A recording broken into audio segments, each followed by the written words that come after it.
Tonight, 3 people dead and 2 rescued after a yacht capsizes off Stockton Beach. Questions about the safety of Newcastle's tram tracks following a fatal fall. New South Wales menaced by a severe cold front that's already battered 2 states. And a last-minute miracle sees the Blues and Mitchell Pearce lift the Origin Shield. Yeah, I'm really proud to be a part of it. This is NBN News with Paul Lobb. Good evening. Rescuers say it was a confronting scene. 3 bodies found near a capsized boat off Newcastle, while 2 survivors clung to the overturned wreckage. A teenage girl and a man are tonight recovering in hospital, with police waiting to speak to them to figure out how the tragedy unfolded. Upside down, its hull protruding above the water to help determine exactly what happened. Reporter Tyson Cottrell is at Newcastle's John Hunter Hospital tonight and joins us now. Tyson, what's the latest on the survivors? Paul, the 45-year-old man and 14-year-old girl are both being treated for hypothermia here at John Hunter Hospital. They were found clinging to the overturned catamaran by rescue crews and were winched from the water by the Westpac rescue helicopter. Rescuers say the life jackets that they were wearing more than likely saved their lives. And Paul, tonight both are in stable conditions. Thanks, Tyson. Tyson Cottrell reporting there. State of Origin celebrations have ended in tragedy in Newcastle after a cyclist suffered a fatal fall while crossing light rail tracks. It's emerged a number of people have lodged complaints with Transport for New South Wales concerned about the intersection in question. This is where a Hunter father's life ended last night. The 51-year-old rider had just left a popular Newcastle pub when he fell from his bike at the intersection of Scott and Pacific Streets. Georgia Anderson, NBN News. To breaking news, and there's a major Telstra outage across the country tonight, affecting supermarkets and other big retailers. It's having an impact on EFTPOS payments and has brought down elements of online banking. The outage is also playing havoc with regular phone services in some parts of Australia, and there are concerns it could be affecting emergency service control centres. Telstra says it's investigating the issue. Federal police raids on the ABC and News Corp have been criticised at a conference in London by high-profile human rights lawyer Amal Clooney. The UK's first special envoy on media freedom suggested Australia is setting a bad example and said it right in front of our foreign minister. Amal Clooney, high-profile human rights lawyer and defender of press freedom, issues a warning. Kerry Yaxley, NBN News. A new plan is in the works to green up the Central Coast. Council's looking to plant more trees and shrubs in the suburbs, part of a broader effort to reduce carbon emissions. The Central Coast is home to numerous lush reserves, notably a coastal open space system in the south where nature meets urban space. But Council says residents want more done in the suburbs. The policy will be up for comment soon. Sarah Giuliano, NBN News. Seafood from Tuggerah Lakes has been given the all clear after a second round of PFAS testing. Trace amounts of the chemicals were detected at the Kalongra Power Station 2 years ago. Snowy Hydro owns the station and was ordered to test certain species of fish to determine if they pose a risk to the community. The Environment Protection Authority has ruled no further precautions are needed and we're free to eat school prawns, eastern king prawns and whiting. 2 former Australian Navy mine hunters have returned to the port where they were built. HMAS Hawkesbury and Norman were decommissioned last year and have since been purchased by the Newcastle shipyard Thales. The Hughes-class ships were built by ADI at the same Carrington site in the late 90s.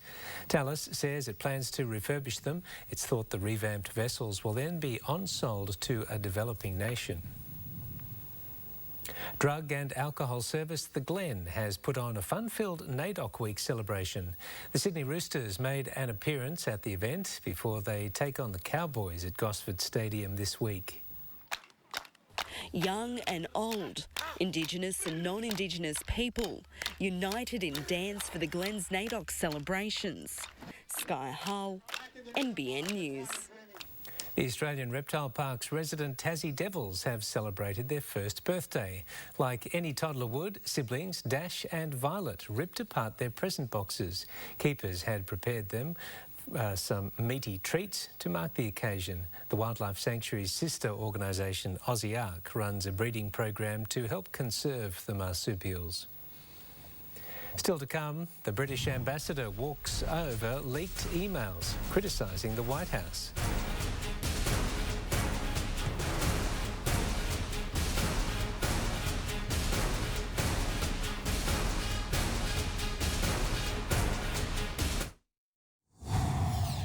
The British ambassador to Washington has resigned over leaked memos that describe the Trump administration as clumsy and inept.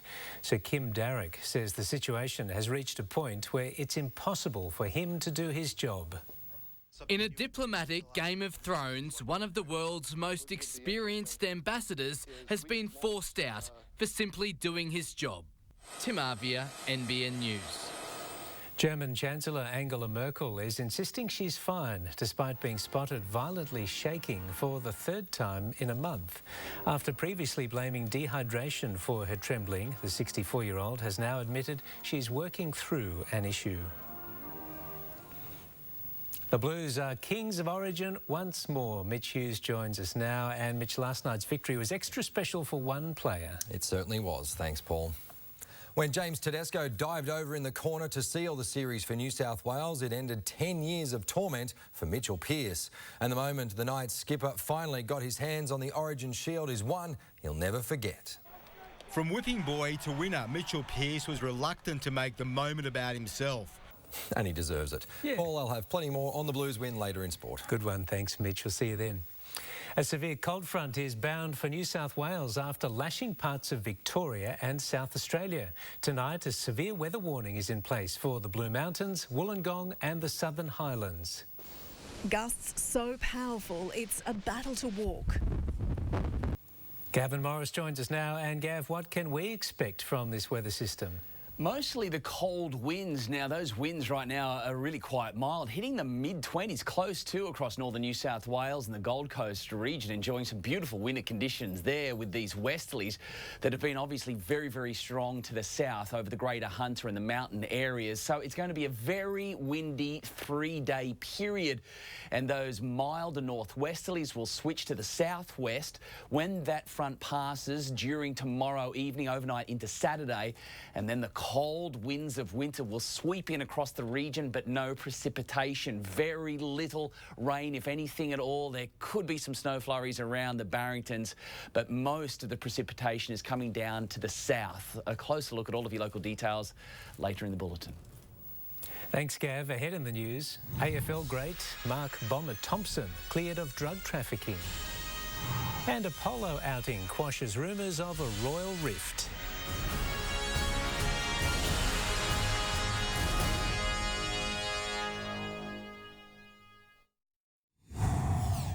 AFL great Mark "Bomber" Thompson has avoided jail after his drug trafficking charges were thrown out. But he was handed a criminal conviction because of the huge amount of drugs found in his possession. Mark "Bomber" Thompson heading home with a permanent stain on his criminal record.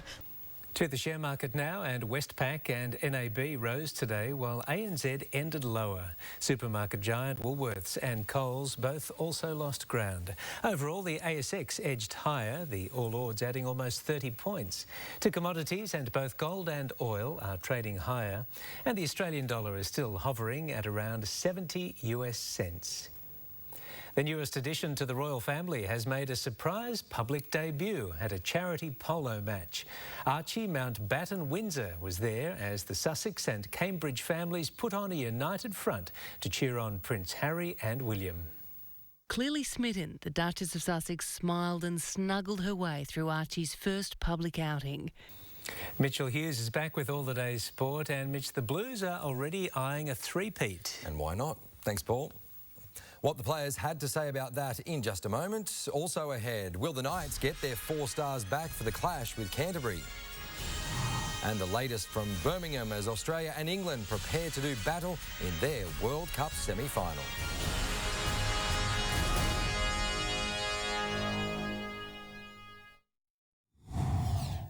It's our time now. That's the strong belief in the Blues camp after winning back-to-back Origin titles for the first time since 2005.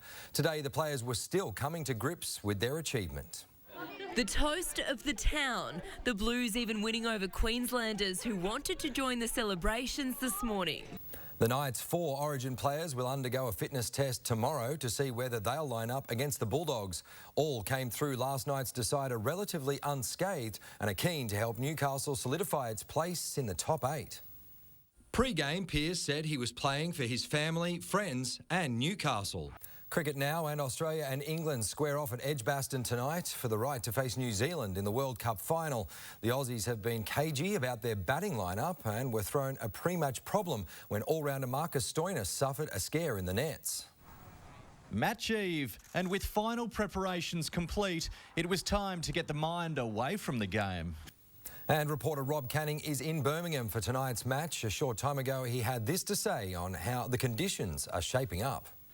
Well, beautiful conditions here at Edgbaston. There were fears that it was going to rain today. That's not going to be the case. The sun's actually out and 25,000 screaming Englishmen will be at this ground. This match should be an absolute cracker. It's live on 9 from 7 p.m. Eastern.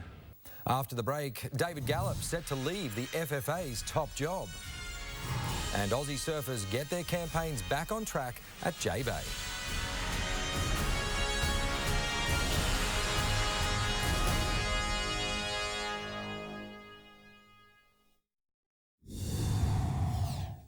David Gallop will step down as CEO of Football Federation Australia at the end of the year. The former boss of the NRL has been in charge of the round ball game since 2012.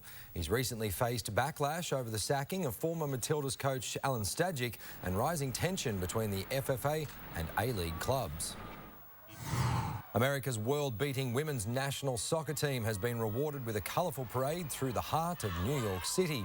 Thousands of fans lined the so-called Canyon of Heroes on Broadway to congratulate the players and shout support for their campaign for equal pay with the men's team. Captain Megan Rapinoe has accepted an invitation for the side to visit Congress, but says she won't go to the White House. To surfing, and the World Tour event in South Africa has been put on hold until tomorrow at least. There was good news for the Aussies overnight, with Gold Coaster Jack Freestone and Newcastle's Ryan Callanan surviving the elimination round. Freestone easily advanced in top spot. Freestone up again, he gets the alley-oop right this time. Avoca's Adrian Buchan and Macy Callahan have survived their elimination heats. Ace will take on American Connor Coffin in the round of 32, while Callahan's set to battle fellow Aussie Sally Fitzgibbons. He's fallen out of the mix early in his last 2 contests. So in the sudden death round at J-Bay, Adrian Buchan had to dig deep. Having missed the Super W season because of a shoulder reconstruction, Hunter-bred Wallaroo Sarah Reardon is looking forward to returning to top-flight rugby. She'll lead the way for Australia against Japan in Newcastle.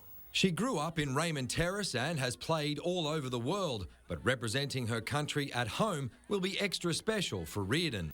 Should be a big occasion on Saturday afternoon. Definitely. Thanks, Mitch. There's been an outpouring of support for the Singleton family, which lost 3 children in a house fire last month, with an auction of last night's Blues jerseys already raising tens of thousands of dollars. Team sponsor Bryden's Lawyers initially put down $10,000. Late today, the tally was around the $35,000 mark. Bidding closes on Sunday night. Stay with us. Gavin Morris has the latest weather next.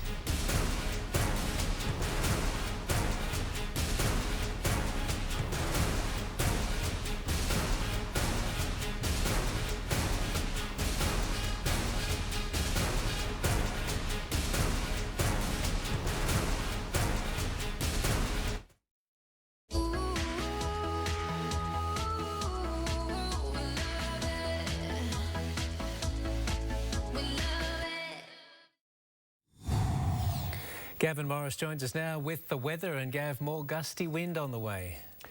Yes, that's right. Very strong westerly winds continuing for at least the next 48 hours in Lobby. Also have to mention the Thai work last night, back to the blue.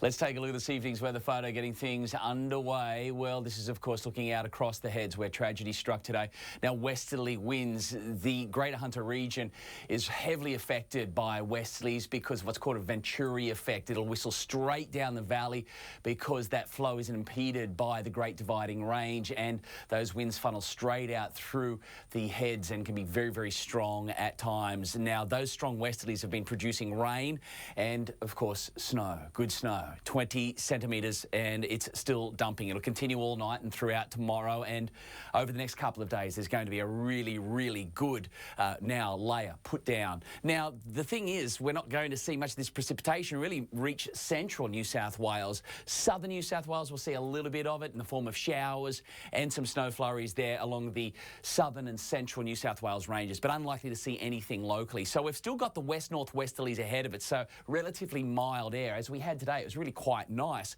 But once the southwesterly switch arrives, temperatures are going to drop, and we're really going to notice the difference across the weekend when it's going to be much colder and remaining quite windy. So very wintry weather on the way throughout the entire southeast. Still okay for Sydney. Very balmy, that warm air getting flushed out over Brisbane. Pretty big temperature swings again for another day. It's calm in the west underneath that high, and the Alice is cooling down now. Temperatures today, we cracked 20 degrees for most. It was really quite nice. The minimum was less than that for Singleton, dipping down about 7, but we saw temperatures quite cool this morning. Not as bad as yesterday. And at the moment, the humidity down across the board because of those west-northwesterlies. Dry, beautiful skies, lovely dusk. Look at the westerlies howling all day tomorrow. Still slightly out of the west-northwest, so that means relatively mild in comparison to what's coming. No precipitation. There's no moisture in it for us whatsoever at this point, so it's going to be another dry day. Might see just a little bit of cloud form with the colder air beginning to come in over the top. Always travels in higher up, because there's no friction from the land. That's what I'm trying to think of. Temperatures maxing out about 19, 20 throughout tomorrow. Strong wind warnings have been issued, but we should manage around that 19, 20 degree mark for most of the valley after another relatively cool start. So not freezing and not, exactly mild either. The swell is all but left us, and the westerlies holding it down. There's not much there. That strong wind warning has been issued. Now the high is early, working to the low at about 10:24 tomorrow morning, and then coming back in through lunchtime. Sun to rise 6:54, down just after 5. Beautiful moon phase now for the up and coming weekend. It's going to be very, very cold, very icy, super cold there come Sunday, Monday, Tuesday morning. But the blue skies prevail right throughout the next week with no rain on the horizon. We may see some clouds gather around the Barringtons, potential some snow there on Saturday night. Cold for the Central Coast as well. Surf as well. Great conditions yesterday, but that swell was just held down by the westerlies, got a little bit too strong. So over the rock shelves, there were a couple of little waves pushing through at a couple of feet. A very similar situation again throughout tomorrow until the new swell pumps in over the weekend and the westerlies begin to subside. The water temperature's been dropping now, mostly below 17 across most beaches, and the air temperature dropping over the weekend to match. Thank you, Gavin. That's NBN News for this evening. Just a reminder, you can catch tonight's World Cup semi-final between Australia and England right here. Our coverage begins at 7:30. For now, though, from all the team here, good night.